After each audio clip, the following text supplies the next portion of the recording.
한글 글꼴 디자인에 있어 처음으로 체계적인 이론을 정립한 인물로 꼽히는 김진평. 그는 한글 글꼴 디자이너이면서 한글의 글꼴을 연구하고 가르친 스승이기도 하다. 1980년대에서 90년대에 활동했던 디자이너 가운데서도 김진평은 척박한 한글 디자인 분야에서 가장 활발하게 실무와 연구를 넘나들며 눈부신 역할을 했다. 한글을 지독히 사랑했으며 한글밖에 몰랐던 그의 삶. 그는 레터링을 통한 수많은 실무 작업을 진행했다. 그의 작품은 주로 회사명, 상품명 등의 로고 타입과 잡지 제호, 헤드라인 문구 등이 있다. 그 중에서 지금은 쓰이지 않지만 대중적으로 많이 알려진 로고들도 있고 심지어는 지금까지 사용되고 있는 것도 있다. 고심한 글자의 표현은 활자에 반영되고 레터링은 활자의 균형과 비례를 바탕으로 하여 더욱 안정감을 얻었다. 그는 기존 한글 활자의 점과 획을 변형하기도 하고 질감을 이용하기도 했다. 그의 눈부신 활동은 후배들에게 지침이 되었고 지금의 한글 디자인에도 막대한 영향을 미치고 있다. 김진평은 한글에 대한 지극한 관심과 사랑, 열정으로 1970년대 한글 활자골의 황무지 시대부터 1990년대 후반까지 한글의 가치와 위상을 시각적 차원에서 다루고 이끌었을 뿐만 아니라 끊임없는 연구를 통해 이론적 측면에서도 한글의 문화적 위상을 드높인 시각 디자이너이자 교육자로 평가받는다. 그는 한글 글자체에 기초적인 이론을 세웠을 뿐만 아니라 서체의 역사를 디자이너의 시각에서 정리하여 한글 글자체의 변천사를 정립하였다는 업적이 있다.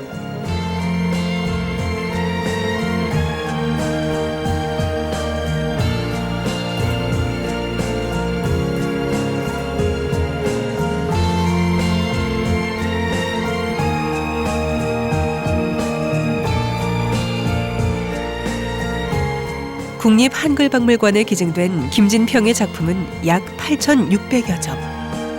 수많은 레터링 작업의 흔적을 볼 수 있는 것은 물론이고 디자인 원도, 저서 등 그의 한글 일생을 총망라하는 작품들이다.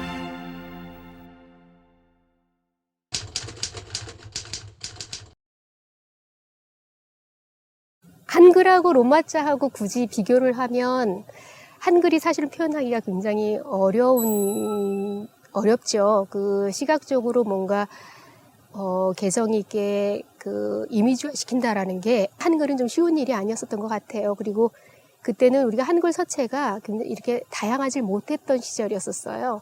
그 선생님이 그 리더스 다이제스트나 뭐 이런 것들 통해서 그 수많은 헤드라인 체 이런 것들 만들어 레터링을 직접 하신 이유도 한글 서체가 다양하지 못했기 때문에 언어가 표현하는 것들을 제대로 다 표현하기가 어려우니까 직접 레터링을 하셨던 거라고 생각이 되거든요. 그때도 로마자로 표현하는 건 좀 쉬웠다고 생각이 돼요. 근데 지금도 여전히 시각화시키기엔 로마자가 조금 더 편안하기는 하죠.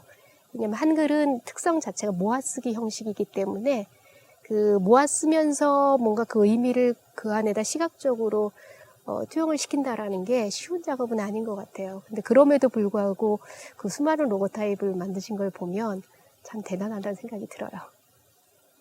그게 선생님 작업해 놓으신 업적의 굉장히 큰 부분이라고 생각을 해요. 정말 지금 봐도 어디 내놔도 뒤떨어지지 않는, 그러니까 그게 아주 오래된 거라는 생각이 안 들 정도로 굉장히 그 조형미가 뛰어나다고 볼 수 있죠. 네, 제가 감탄을 많이 합니다. 새삼새삼 보면서도 저희는 지금 사실 그렇게 표현 못 하거든요, 아직도. 근데 그렇게 표현하신 걸 보면 참 대단하다는 생각이 들어요. 몇 점이라고 말씀드리긴 좀 어려울 것 같아요. 왜냐면 자료, 쌤이 되게 가지고 있었던 자료들을 저희가 다 가지고 와서 이제 그게 정리가 되어 있는 상태는 아니었었어요. 그냥 보따리로 가지고 와서 그걸 펼쳐놓고 우선은 저희 눈에 익숙한 것들만 골라낸 거죠. 저희가 늘 봐왔던 것들, 그게 선생님께서 하신 작업이다라고 생각되는 것들만 골라내고 그거에 뒤이어서 보니까 그것을 작업했던 원도들이 숨어 있었던 거예요.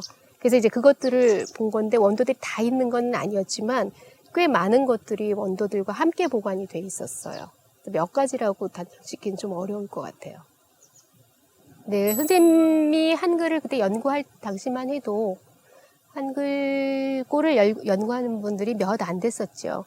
선생님이 대학원생들에게 하신 말씀 중에 제가 가장 기억에 남는 게 그 연구의 방향이었었어요.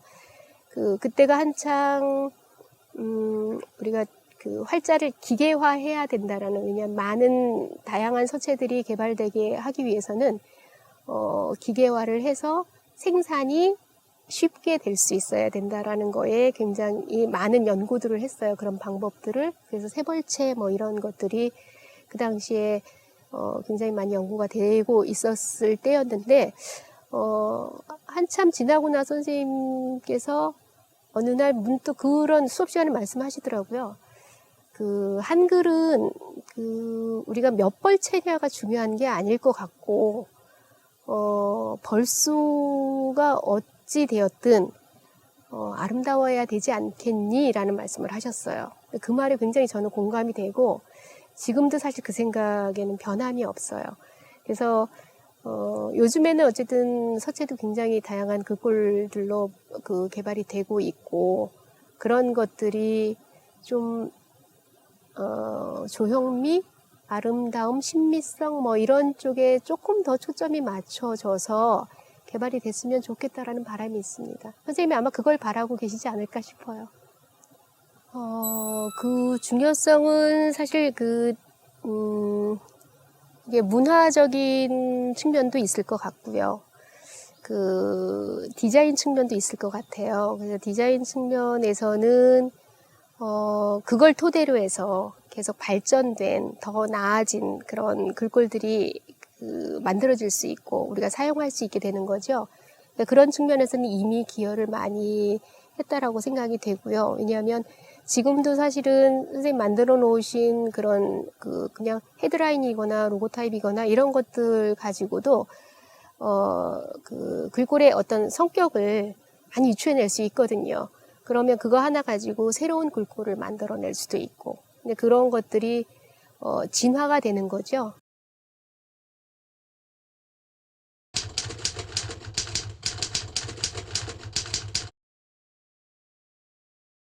단순하게 명조 고딕 형태만 머물렀던 게 아니라 한글을 굉장히 다양한 시각에서 볼 수 있는 그 스펙트럼을 좀 만든 분이 아닌가라는 생각을 해요. 그러니까 한글이 정말 다양한 모습으로 디자인될 수 있고 다양한 모습으로 보여질 수 있구나라는 어떤 확장된 시선으로 활자를 디자인하신 분이 아닌가 싶습니다. 교수님이 보시는 시각은 좀 달랐던 것 같아요. 그러니까 굉장히 더 자유분방하게 표현을 하셨던 걸로 제가 기억이 되고요. 예를 들면 한글 그 모음 있잖아요. 아야, 어야 하는 그 모음의 기둥에 대한 표현이라든지 모음의 돌기, 흔히 이제 세리프라고 하는데 그런 세리프에 대한 부분에 대한 연구도 편협되게 이루어졌던 게 아니라 좀 더 광범위하고 넓게 보셨던 게 아닌가 싶고요. 그리고 이제 타이틀로 한글을 디자인한다 하셨을 때도 그 타이틀이 가지고 있는 의미와 내용을 포함하고 있는 게 타이틀이잖아요. 그런 이미지들을 잘 연결시켜서 내용을 파악할 수 있을 정도의 어떤 타이틀 디자인까지도 가능하게 하신 분이 스승님이라고 저는 생각을 합니다. 단순한 글자 디자인 한자 한자 낮자에만 또 머물렀던 게 아니라 전체 문장이면 문장이 굉장히 조화롭고 밸런스 있는 쪽으로도 만드셨고요. 글줄 같은 경우에도 되게 재밌게 작업하셨던 걸로 제가 기억이 들어요. 모음의 어떤 길이감이나 크기감을 자유롭게 또 운영하셨던 부분도 그렇고요.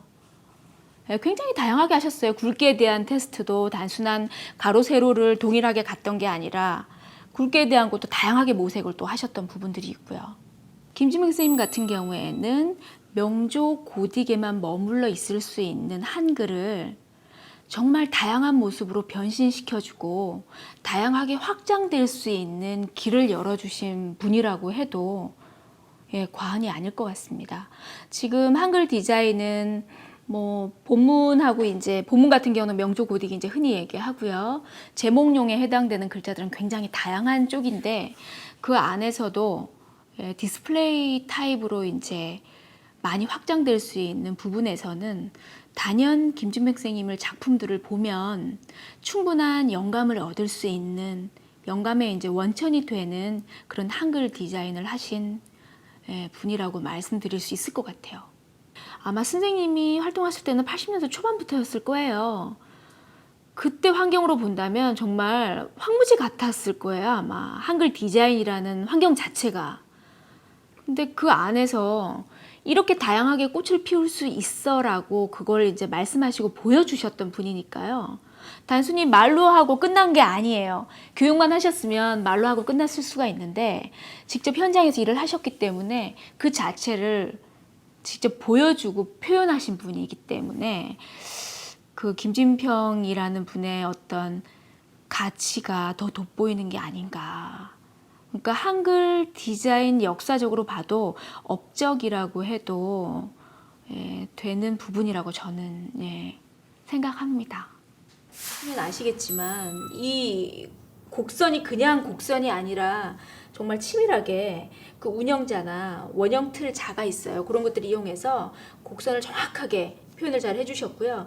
여기 있는 세리프 같은 경우에도 전체적으로 다 균일한 톤으로 각도를 치밀하게 맞추셨다는 거죠. 선생님이 곡선을 굉장히 잘 쓰신다는 부분이에요. 보시면은 이제 여기 워킹 우먼이라든지 하이틴 같은 잡지 제호 같은 경우에도 곡선을 굉장히 유연하게 잘 쓰셨고요. 행복이 가득한 집 같은 경우에는 이 기업골 자체가 굉장히 큰 곡선을 가지고 있는데 정말 가득한 우리 집, 우리 가정의 어떤 이미지를 이 제호 안에서도 담고 있다는 거죠. 가짜의 기억골이 그냥 심플하게 짧아질 수도 있는데 거기서 끝나는 것이 아니라 이 가짜의 기억을 굉장히 풍성하게 해줌으로 인해서 이 제호 자체가 가지는 따뜻하고 풍요로운 느낌이 같이 이 책 이미지하고도 연결이 될 수 있다는 부분이 굉장히 큰 부분인 것 같아요. 단순히 뭐 행복이 가득한 집 제호뿐만이 아니라 리더스 다이제스트 같은 경우에는 요 이제 제호 작업을 영문판에 있는 영문 폰트 이미지와 유추해서 작업은 물론 하셨겠지만 여기 매 호마다 나오는 타이틀 작업들도 손수 다 하셨거든요. 여기 있는 이런 모는 종이에다가 굉장히 이제 연필로 이렇게 1차 스케치 하시고 그 다음에 2차 스케치는 소개까지 이제 또 색칠을 하시고 나머지는 직접 이제 먹으로 또 작업을 하셨을 텐데 요런 제호 작업들을 보면은 그야말로 지금의 어떤 폰트 디자인의 다양한 타이틀 서체들의 거의 효시가 된다라고 해도 무방할 것 같아요. 보시면 그 속에 있는 내용하고 매치를 시켜서 타이틀 작업에서도 동일한 그 느낌을 받을 수 있게끔 압축된 함축적으로 그 이미지를 담고 있다는 게 굉장히 큰 특징이 아닌가 싶습니다. 하이틴 같은 경우에는 이게 이제 그 주니어들이 보는 잡지인데 하이틴이라는 이미지가 주는 것 자체가 정적이거나 고루한 이미지가 아니거든요. 그래서 히읗골 자체의 이 획 같은 경우에도 손으로 쓴 듯한 느낌을 반영했고 이응골 같은 경우에도 일반적인 정원 형태 틀에 박힌 이응이 아니라 요 히읗이 내려오면서 쓰여지는 그 느낌을 그대로 운용을 한 것이라는 거죠. 그래서 보시면 여기 이렇게 치밀하게 이 각도 또한 속에 들어가는 이응골 공간의 각도 또한 하자의 이응과 이자의 이응골이 동일하게 유지가 되고 하자 같은 경우에 히읗골에 이 그 꼭지와 가로획의 느낌을 같이 반영해서 히읗골하고 이어지게 한 것 또한 재밌는 표현인 거고요. 그 질풍노도의 시기답게 그런 이미지가 요 타이틀 안에도 들어가 있다는 거죠. 그리고 요거는 선생님이 굉장히 이제 애착을 가졌던 로고 타입으로 제가 알고 있고요. 선생님이 또 몸담고 있었던 학교이자 제 모교이기도 한데요. 서울여자대학 그 로고 타입만 보시더라도 서울여대가 기본 그 정신이 미션 스쿨이기 때문에 그런 이제 기반이 된 정신이다 보니 일반 여대가 가지는 뭐 말랑말랑하고 소프트한 느낌이 아니라 굉장히 강직하고 경건한 느낌을 이 로고 타입 안에도 담고 있다는 걸 보실 수가 있습니다. 그러니까 시오글 같은 경우에도 사선인도 굉장히 직선적인 요소로 표현이 되어 있고요. 그리고 이응골 같은 경우에도 위에 이제 돌기라고 하는 돌기들이 굉장히 세리프한 샤프한 세리프로 표현이 되어 있죠. 그리고 디귿골 같은 경우에도 시옷이나 지읒이 가지고 있는 직선적인 느낌을 같이 반영하고 있기 때문에 전체 느낌이 세련된 느낌이긴 하지만 소프트한 느낌이 아니고 굉장히 강직하고 나름대로의 어떤 강단 있는 그런 느낌을 가지고 있는 로고 타입이라고 볼 수 있을 것 같아요. 이렇게 이제 오프라인에서만 접하는 게 아니라 지금 진행하고 있는 걸로 알고는 있는데 온라인이나 아카이브로 이제 형성이 된다면 다양한 연령 계층의 사람들이 보고 많은 도움을 받을 수 있을 것 같습니다. 근데 이게 김진평 선생님 한 분으로 끝나는 것이 아니라 제2, 제3의 누군가가 또 이렇게 기증을 해서 다양한 분들이 같이 공유하고 볼 수 있다면 더할 나위 없는 가치 있는 일이라고 생각이 되네요.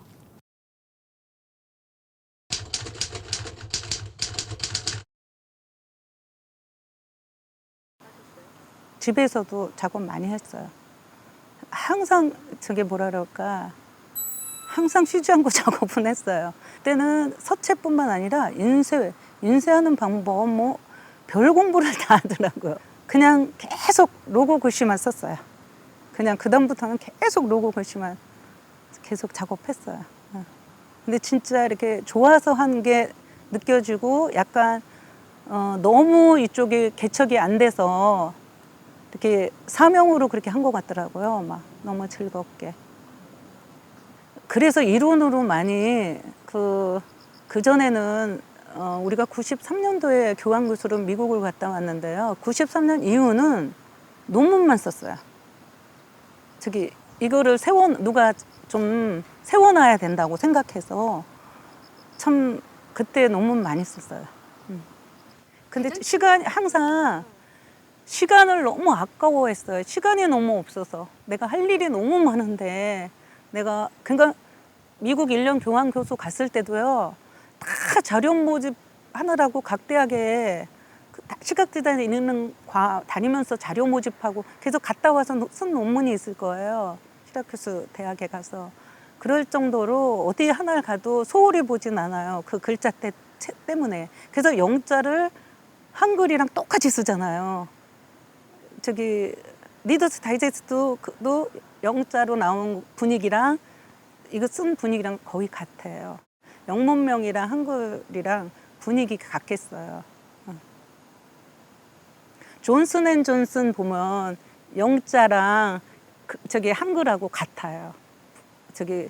딱 같은 사람이 쓴 것처럼 돼 있어요. 근데 그거는 영자고 본래 돼 있던 거고 존슨 앤 존슨은 여기서 쓴 거고. 리더스 다이제스트를 처음에 이제 글자를 본격적인 헤드라인 글씨 쓴 글체를 명조체처럼 굴림 명조체 본인이 되게 좋아했어요. 그래서 동해물과 백두산이도 그걸로 써놓고 막 그랬거든요. 그리고 서울여자대학교 로고도 좋아했었고요. 한글 박물관이 생기기를 굉장히 바랬어요. 한글투움이라는 석구모 선생님이 한글투움이라는 거를 하기 전에 한글 박물관이 생길 곳이다라는 것도 알았어요. 김진평 선생님의 정신에 따라서 좋은 걸 많이 보급하고 많이 거저주기를 바라기 때문에 그래서 기증을 선택한 거예요. 한글 글자체가 계속 좀 이거를 기초로 삼아서 밑바닥에 깔고 그 후에 점점 발전하기를 그거는 아주 굉장히 소망 중에 있었어요. 발전시켜 달라고. 초속이 되고 싶다라는 거는 노상 말했어요. 기초가. 한글을 내가 기반을 잡아놔야 되겠다. 그 얘기는 항상 했어요.